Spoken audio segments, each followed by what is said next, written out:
Okay, we're on the Russian Revolution. We're looking at the war and revolution.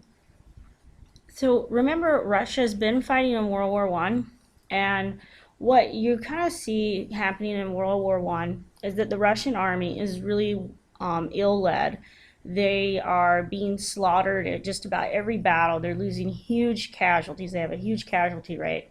And so from 1914 to 1916, you're looking at 2 million of them died during the war.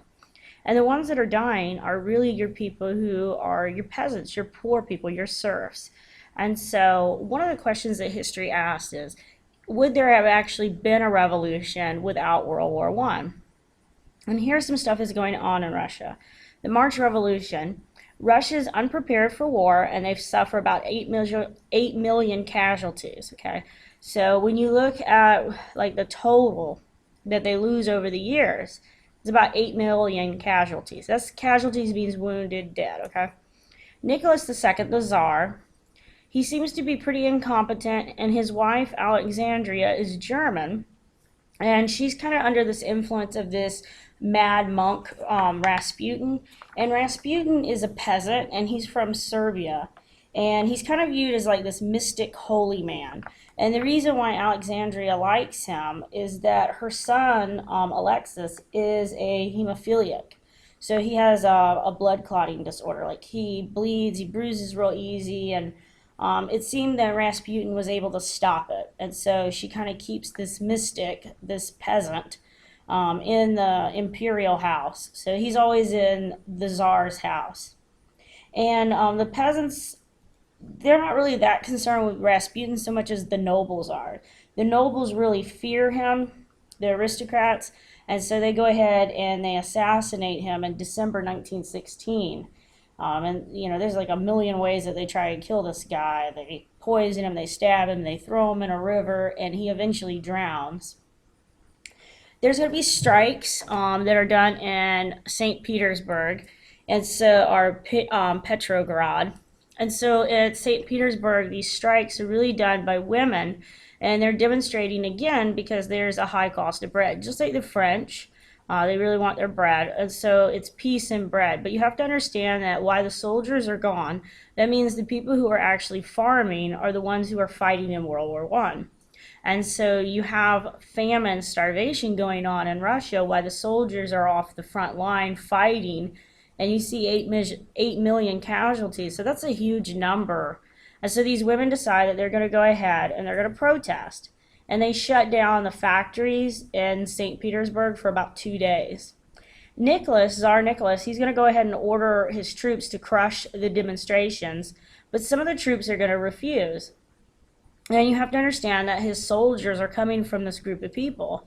And it's really hard for soldiers to fire on their own people. So these are Russians firing on other Russians. And they do understand that the people are hungry. They can see it. These are women. Their husbands are fighting. And so it's really hard for a regular army to fire on civilians or to get rid of civilians who don't have weapons. And this is what happens. So the Duma is going to take control from Nicholas, and he is going to abdicate his throne on March 15th. And so what you see is a new government coming in, and this new government is going to try and carry on the war. So Kerensky, he's going to try and carry on the war, but you see that there's too many people that have already died, and the Russian people are getting a little bit upset. And so you're going to start having more divisions within Russia. So Kerensky, he's going to make the bad decision to keep Russia in the war. And so what happens is these Soviets, are these councils of workers and soldiers, they become the alternative. If you think that we just got rid of the Tsar and you're actually going to keep us in this war, you got another thing coming. And so the Soviets gain a lot of popularity, they gain a lot of control. And the Soviets are going to be headed by socialists, and that includes Marxists, remember Karl Marx, and his Social Democratic Party. And so they're divided into two fractions. What you're going to start seeing is the Mensheviks are going to aim at the mass electoral party, and the Bolsheviks are going to envision a violent revolution. And when you look at what happens, the Bolsheviks are the ones who win. they are going to have a violent revolution in Russia. And this is why, like in America and in other countries, after the Bolshevik Revolution or the Red Revolution or the Russian Revolution, you're going to have everyone kind of experiencing a communist scare. Everybody's going to fear a communist takeover, and we call that a red scare, a communist scare. Now, I'll put the video up on Edmodo for you guys, okay? So Vladimir Lenin is going to be the head of the Bolsheviks, and he is going to lead the revolution. And once he leads the revolution, he'll put himself, of course, as the head of the Soviet Union, because Russia will cease to exist, and you're going to get it as the USSR or the Soviet Union. So Vladimir Lenin, he's a Marxist Bolshevik, and he is dedicated to a violent revolution, and he wants to go ahead and have the elites within the revolution, the ones who are like the leaders, go ahead and lead that revolution. He's been in exile most of the time in Switzerland from 1900 to 1917. He's actually been forced out of Russia by the Tsar, by the nobles, because of his belief, because he is a Marxist. He's a communist. And why he's in Switzerland, you know, he's reading up, and Switzerland's a neutral country. He gets some German support. So with German support, Lenin's going to return to Russia in April 1917 after the March Revolution. And why do you think Germany is helping him get back in? You know, Russia's the one that has the large army. They're the ones who have a lot of resources. And if you let this guy get in there and they're already having a little bit of problems, you could maybe see Russia getting out of the war. And so this is a smart move by Germany. It's, you know, it's a little shady, it's underhanded, but they know what they're doing. Lenin is going to take over. He wants to take control over the Soviets and all power to the Soviets to bring down this new government that had been created under Kerensky. And so what you're going to see is he really campaigns on this peace, land, and bread. And so November 6, 1917, the Bolsheviks are going to seize St. Petersburg, and that provisional government collapses. Lenin is going to be helped by Leon Trotsky.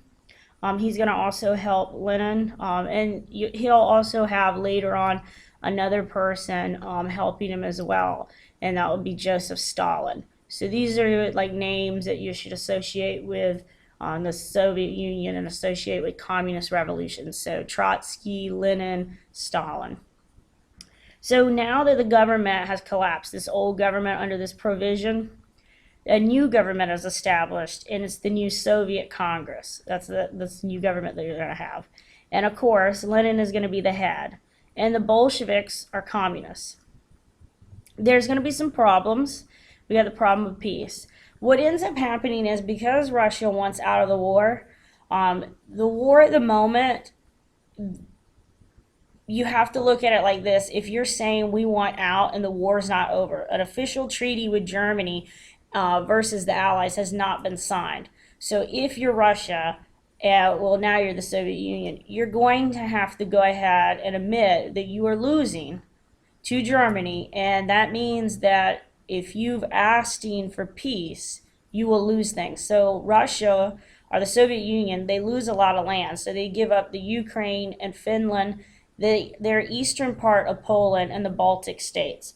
They lose all of that to Germany, and they lose it because they're saying, we agree to you, Germany, that we have lost and we want out of the war. And by March 1918, there hasn't been a ceasefire yet in World War I. The Germans are winning, the Americans are in, but we haven't really got a whole lot of soldiers over there yet. And so it hasn't been a huge turn yet. So Lenin expected an immediate international revolution, and he thought that that would return them to Soviet control. He actually thought that when he gave up the Ukraine, Finland, Eastern Poland, and the Baltic states, that they would just go ahead and overthrow Germany, who is now their new ruler, their new leader, that they would go ahead and overthrow Kaiser Wilhelm, and they would go ahead and become Soviets. They would become communists. And this is actually what Lenin believes about everybody. He believes that everybody is going to, at some point or another, become a communist nation. He calls for a communist worldwide revolution. And again, I'll put it up on Edmodo, the videos, so that you can watch them. So the Civil War goes on, and a Civil War, remember, is a war between the same group of people, and it's the Russians. So you got the Bolsheviks, who are the Reds, versus the Whites, who are Royalists, and they are anti-Lenin. And so within the country, even though you go ahead and you have the Tsar, he's still alive. Even though he abdicated his throne, he's still alive. And the Bolsheviks are going to decide that it's time for the royal family to die. And so they will go ahead and execute the royal family July 1918. The Reds are going to win, so the Bolsheviks win the Civil War. And when they actually create their new government, it's going to be a very well-disciplined fighting force. And it's going to be organized by Trotsky, who helps Lenin. And they're going to reinstate the draft. So when they do the draft, it'll be men and women, though, who will fight in the Soviet Union. So during World War II, you'll have women who fight in the Soviet army. The whites aren't really unified. And they have this question always to themselves, too, because they are aristocrats. Should they go ahead and put up the old czar again? Should they put up the czar government, or should they go for a new democratic government? So they're not very well organized, and the Bolsheviks have a very well-trained army, and they have a draft, and they seem to just do a lot better than the royals, are the royal supporters. The policy of the war, communism, is going to include seizing grain banks and use of this secret police stuff. And it's called like revolutionary terror. And so what happens is the Cheka, they are going to destroy any opposition to the new government. So the Red Terror, the Red Scare, this is why we call it that. So, Staff the faculty, please.